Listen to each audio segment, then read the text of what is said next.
So this is the first flight of the Mavic Classic, the Mavic 3 Classic.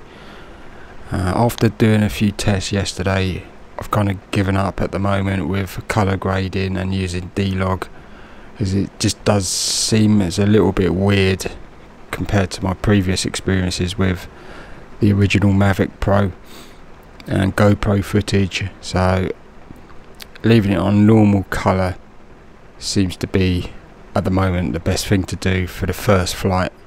So I've left it on normal colour profile.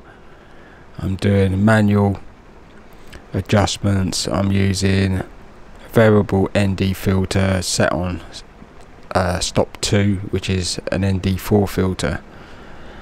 I've locked the ISO to 100 and the shutter to double the frame rate, which is 1/60 locked. So I'm just using the aperture, changing the aperture to get the exposure roughly correct.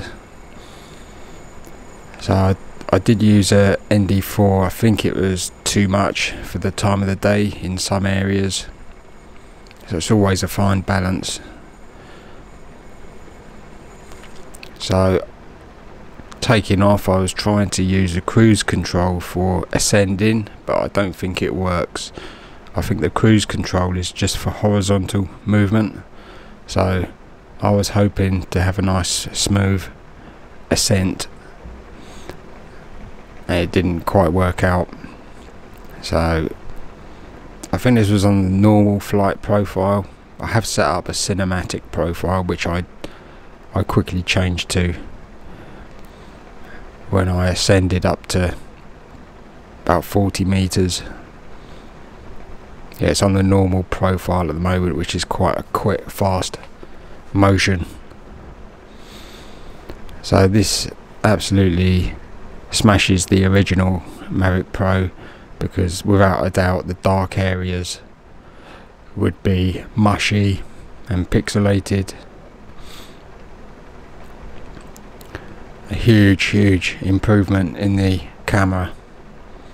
So this is looking a little bit oversaturated, but I think it's because I was using an ND4 filter and the aperture was right down. The colours look just a little bit too oversaturated at this angle.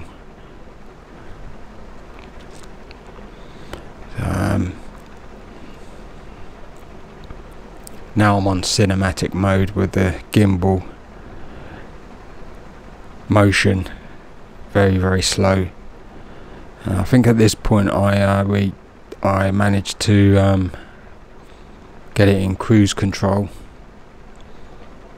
where you just push the stick forward and you don't have to do anything else. It just continues at the speed.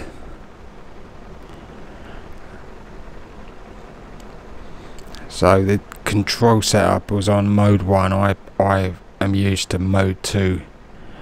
So I was messing around trying to rotate and ascend at the same time, and it didn't work.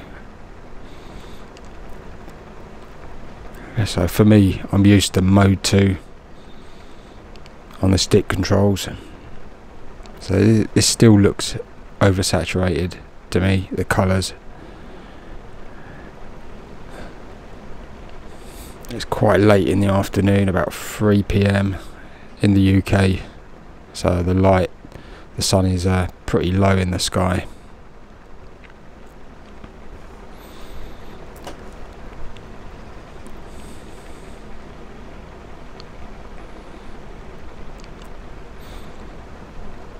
See, this is absolutely perfect exposure behind the sun. What a difference to the original Mavic. Fantastic upgrade. That is actually Gatwick in the distance. So we're well outside the controlled zone. I don't want to get too close to this motorway. It should be 150 meters. away from residential areas with this drone, and stay away from roads. This is a locked aperture, so manually controlled aperture, so this is a fantastic example. It's a little bit underexposed, but without a doubt a huge improvement from the original Mavic. This would be mush with the original Mavic. This would be mush with the original Mavic. Pixelated like crazy. So that's definitely a bit underexposed, but this is perfectly exposed.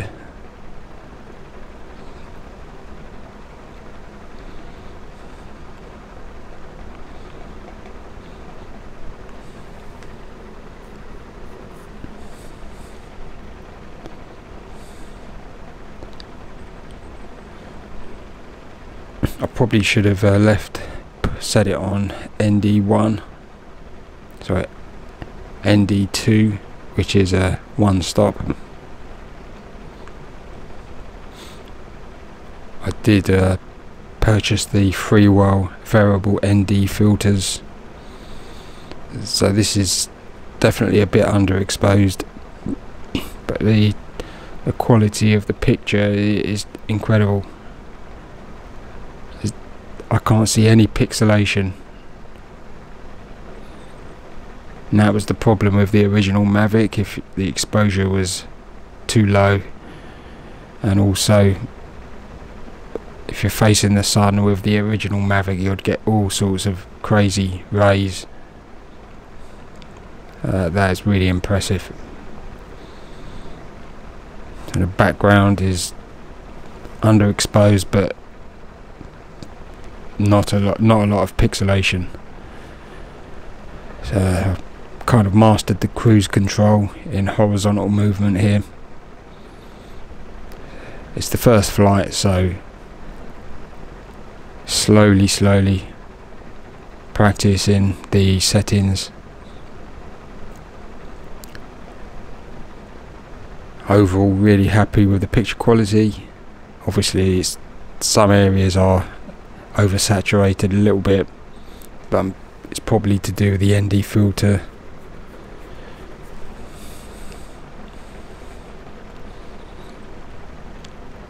I mean, color grading D-Log looks like a lot of work, but I will give that a go.